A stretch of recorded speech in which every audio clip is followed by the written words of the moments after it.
Hello and welcome to my YouTube channel. Today's topic is going to be how to take good selfies, or in general how to take good photos that highlight your physique if you are already lean and somewhat muscular. And this topic is rather shallow, let's say, but I'd rather have people spend less time researching how to take the perfect selfie online and present it to them in a concise way. And as often, I prepared some slides, so let's dig into it. Well, first, a small comic of these, with obviously the most optimal physique out there. Okay, but now let's stop with the jokes and focus on the influence factors on the perfect selfie, or on actually rather good selfies. The most important part is your actual physique and your leanness. If you aren't already pretty lean and pretty muscular, there's nothing really you can do to make a good selfie. The foundation has to be alright. After that comes your posing skills. If you do not know how to properly flex your muscles, you are also in for a bad time. After that, the camera angle and the distance from the camera. And after that, your size in relation to the remaining area of the picture. You should, in essence, fill out about 2/3 of the picture. After that comes the lighting of the picture, and if you have a tan or not. After that, the camera resolution and the general quality of your equipment. And as a last step, the, let's call it, Instagram post-processing steps. And as there are quite a lot of factors that influence your ability to look lean and muscular in a picture, I will explain the different factors in detail now. Okay, first and foremost comes the physique and the general muscularity and the leanness. You should try to aim for a maximum of 12% body fat as the basis for a good physique shot. Those percentages will make you look rather lean and somewhat shredded.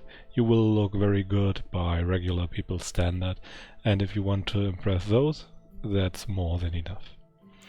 And try to have at least a year of lifting experience before you try taking good pics to highlight your size. Otherwise, most of your foundation won't be there yet. You should at least harvest your, let's call it, newbie gains. And maybe you should try to cut weight for an important or a good selfie to make you look extra shredded. And you could also try to employ peak week measures, just as the professional athletes and Instagram models do it.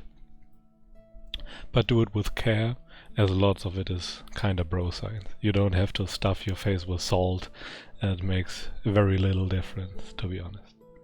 And what's also important is that you drink lots of water all the time when you want to take good pictures, because your muscles are pretty much all water and some protein, and they will look much fuller when you are well hydrated. And you could also try to deploy some carb loading before the picture, aka overeating a little on carbs after a phase of carb depletion, let's say.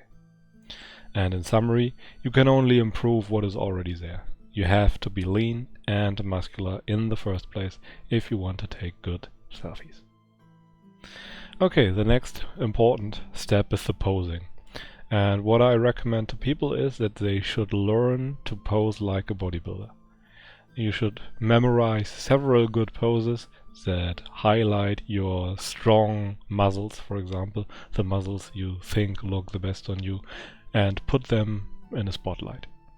And if you cannot properly flex a muscle, you shouldn't even try to highlight it, because it will probably look inferior. And it's a good idea to practice your poses a lot, so you can't expect the perfect flex the first time you try it. Making, for example, abs look good in a mirror isn't actually as easy as most people think. There's quite some vacuum, breathing and whatnot involved. Okay, After that comes the angle, the distance to the camera, and the proportions. You should try to place the body part that you want to highlight as close to the camera as you are comfortable. You shouldn't overdo it because people will notice, but you want to do it in a way that looks believable, let's say. And do not stand too far back. You want to appear big compared to the remaining picture. Maybe fill out about 2/3 of the picture with you. You can crop the picture afterwards if you like. And try, as a neat trick, to place objects behind and around you that appear close but are far away to give you an illusion of size. Also, you could try to play with the above and below angles to make the ratio between width and height of certain body parts or muscles appear different. For example, if you make a lat spread pose, maybe you want to take the picture slightly from below, as that's most of the time what people do on bodybuilding shows. The judges sit below the bodybuilders, and the bodybuilders tend to lean towards the judges. Okay, the next thing would be the lighting and the tan. And what I can recommend is that you use up to 3 different light sources to maximize the shadows around your muscles. The part in the picture that will actually look good and make the muscles look full is often the shadows. So try to place the light sources intelligently around you.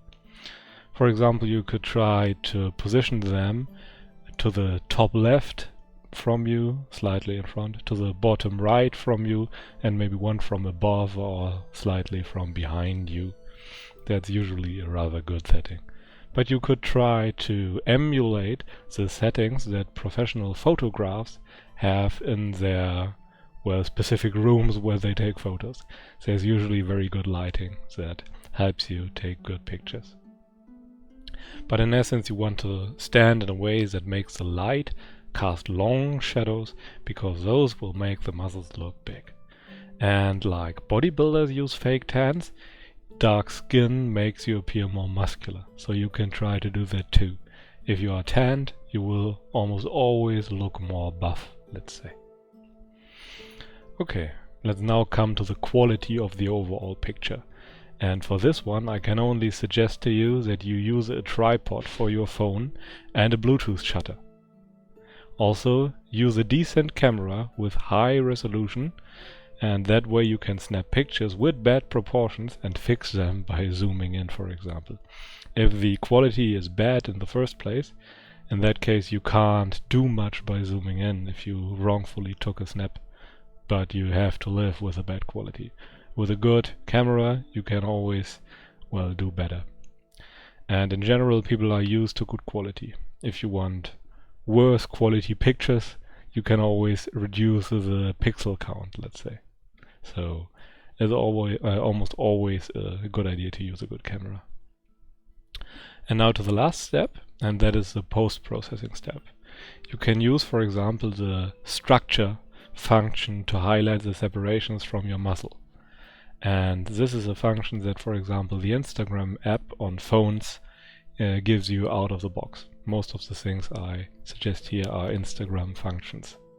And you can also try to adjust the image brightness and the saturation, and even tilt in any axis to make certain body parts appear closer to the camera. For example, you can tilt the whole picture towards you, or the top part of the picture towards you, to make your upper body area appear bigger than it actually is. But some people consider this cheating, and you should be very careful with this, because it's obviously just cheating.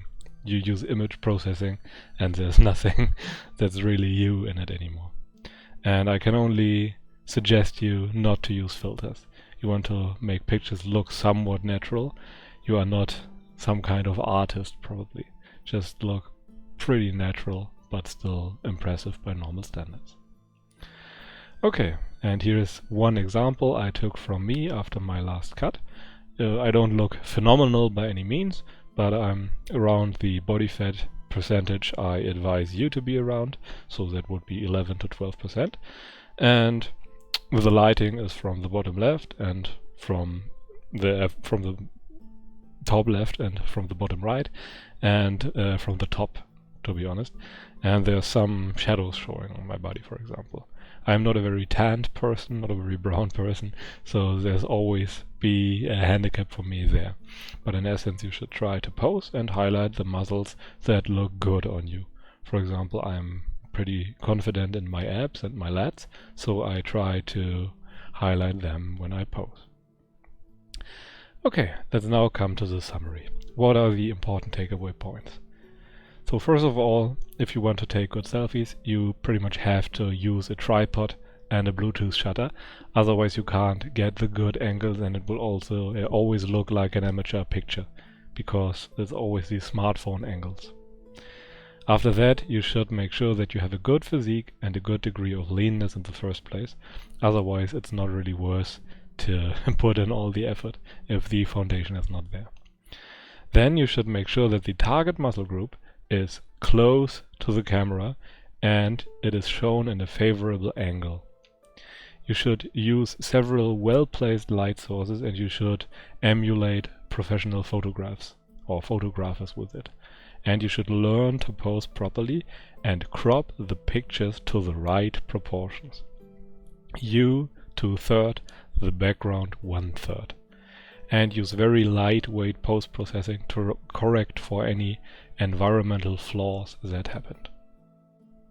Okay, that's pretty much it for today. I hope you learned something. If you feel like I missed something, feel free to let me know in the comment section. If you liked the video and found it useful, feel free to subscribe and like. And until then, I wish you a pleasant day and goodbye.